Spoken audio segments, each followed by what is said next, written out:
Hello and welcome. Today we are diving deep into one of the most powerful, but honestly, one of the most ignored parts of Microsoft Word, the References tab. If you've ever written a big report, a thesis, or even a book, you know the pain. But what if I told you there's a whole toolkit sitting right there that can completely change how you work? Well, let's get into it. So, does this sound familiar? You spend hours getting your table of contents just right, and then you add one paragraph, and all the page numbers are wrong. Or maybe you've wrestled with your bibliography for way too long, trying to get that APA or MLA formatting perfect. It's frustrating, it's slow, and it's so easy to make a mistake. Well, I'm here to tell you there is a much, much better way. The References tab is basically Word's built-in secret weapon for all of these problems. It's specifically designed to automate the trickiest parts of making a document, saving you a ton of time and making your work look incredibly professional. Okay, so here's our game plan for today. We're going to start with the table of contents, then jump into footnotes and endnotes. After that, we'll tackle the big one, citations and bibliographies. Then we'll look at captions and cross-references, build an index, and finally, we'll review all the new superpowers you're about to have. All right, first up, the table of contents. You really should think of this as the blueprint for any long document you create. It's the very first thing your reader looks at, and it kind of sets the stage for everything else. So why is an automated table of contents, or TOC, such a big deal? Well, for one, it gives your document a clean, clear structure. It lets your readers find what they need in a second. But here's the real magic. It automatically updates all the page numbers for you. You can add a chapter, delete a section, it doesn't matter. Word keeps track of everything so you don't have to.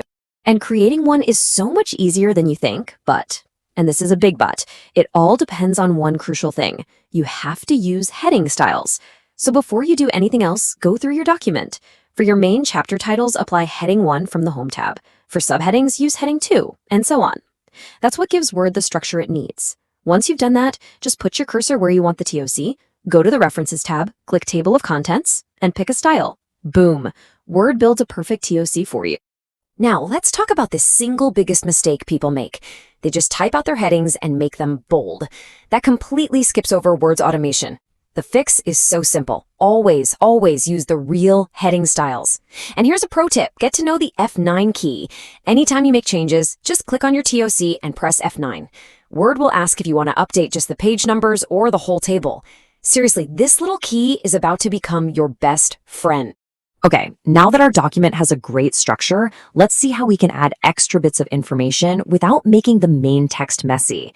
And that is exactly where footnotes and endnotes come in. They're the perfect way to add a little explanation, a definition, or quick source without interrupting the flow of your writing. So what's the difference between a footnote and an endnote? It's really simple. It's all about location. A footnote shows up at the bottom of the same page where you referenced it. It's perfect for a quick definition your reader might need right away. An endnote, though, gathers all of your notes and puts them in a nice list at the very end of your document. That's better for more detailed comments or longer citations. And putting one in is unbelievably easy. You just put your cursor right after the word you want to talk about, then you go to the References tab and click Insert Footnote. And just like that, Word adds a little number in your text and zips your cursor down to the bottom of the page, all ready for you to start typing. It even handles all the numbering automatically, even if you add or delete notes later on.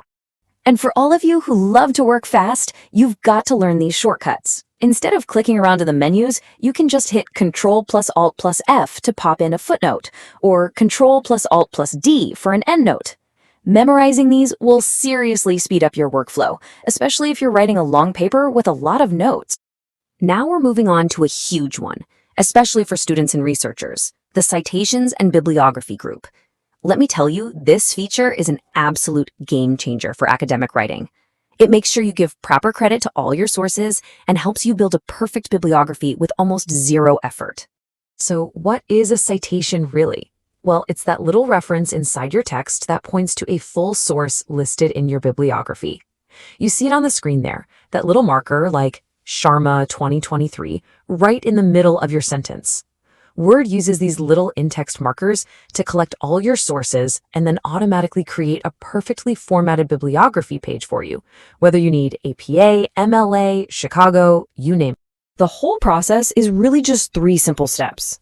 First, and trust me, this is the most important part, pick your citation style from the drop-down menu before you start writing. Doing this first will save you a massive headache later. Then, as you write, whenever you need to cite something, just put your cursor there, click Insert Citation, and fill out the source info. And finally, when you're all done, go to the end of your document, click the bibliography button, and presto, Word generates a perfect list of every single source you cited. All right.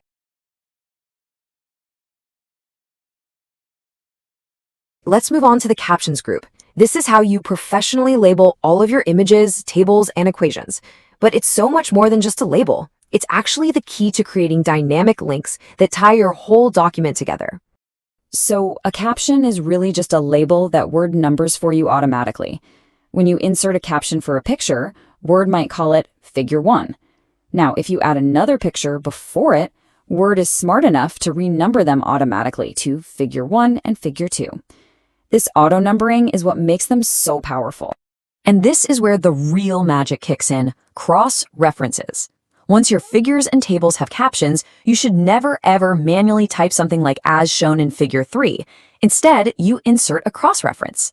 This creates a live dynamic link. So if Figure 3 suddenly becomes Figure 4 because you added a new image, the cross-reference in your text will update automatically. This is an absolute lifesaver in big documents. Next up, we've got the index group. Now, if the table of contents is your document's blueprint, think of an index as its super detailed GPS. It helps your reader find every single time you mention a specific keyword or concept. Now, people get the table of contents and the index confused all the time, but they do totally different jobs. A TOC is based on your headings, right? It shows the overall structure and it lives at the front of the document. An index, on the other hand, is based on specific keywords that you choose to mark. It lists them all alphabetically at the very end and tells the reader the exact pages where they can find those ideas. Building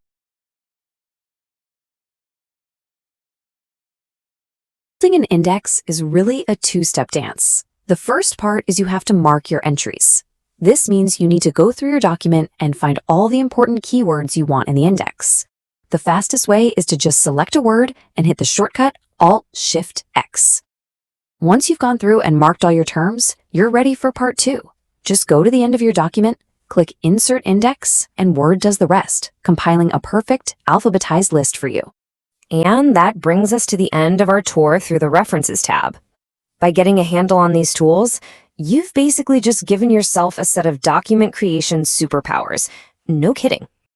So let's just recap what this really means for you. You're going to save a ridiculous amount of time by automating things like your TOC and bibliography. You're going to avoid all those silly manual errors because Word is handling all the numbering for you. Your documents are going to look incredibly polished and professional. And, best of all, everything stays in sync. One key, that F9 key, is all you need to update your entire document. You